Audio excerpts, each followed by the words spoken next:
ଏବେ ବର୍ତ୍ତମାନ ଯାହା ସୂଚନା ମିଳିଛି, ରାଜ୍ୟରେ ପଡ଼ୁଛି ଶୀତ। 14ଟି ଜିଲ୍ଲାକୁ ୟେଲୋ ୱାର୍ଣ୍ଣିଂ ଜାରି କରାଯାଇଛି।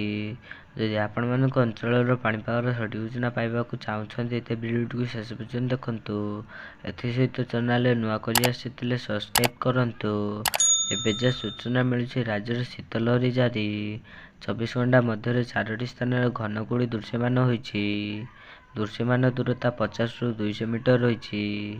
ଏହା ସହ ଗତ 24 ଘଣ୍ଟାରେ ସବାଇଠାରେ 2ରୁ ପ୍ରତିଶତ ବୃଦ୍ଧି ପାଇଥିବା ବେଳେ ପାଗ ଶୁଖିଲା ରହିଛି। ବର୍ତ୍ତମାନ ରାଜ୍ୟର ଘନ କୁହୁଡ଼ି ପାଇଁ ପାଗ ଅନୁକୂଳ ଥିବାରୁ ଆଗାମୀ 3 ଦିନ ଯାଏଁ ଘନ କୁହୁଡ଼ି ଦୃଶ୍ୟମାନ ହେବ ବୋଲି ସୂଚନା ଦେଇଛି ଆଞ୍ଚଳିକ ପାଣିପାଗ ବିଭାଗ।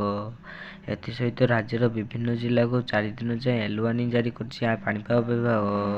ଗତ 24 ଘଣ୍ଟା ମଧ୍ୟରେ 14ଟି ଜିଲ୍ଲା ଢେଙ୍କାନାଳ, କଳାହାଣ୍ଡି, ଯାଜପୁର, କଟକ, କେନ୍ଦ୍ରାପଡ଼ା, କନ୍ଧମାଳ, ଜଗତସିଂହପୁର, ଖୋର୍ଦ୍ଧା, ସୁନ୍ଦରଗଡ଼, କୋରାପୁଟ, ଝାରସୁଗୁଡ଼ା, ଅନୁଗୁଳ, ବ୍ରହ୍ମପୁର ଏବଂ ରାୟଗଡ଼ ଜିଲ୍ଲାକୁ ୟେଲୋ ୱାର୍ଣ୍ଣିଂ ଜାରି କରିଛି ପାଣିପାଗ ବିଭାଗ।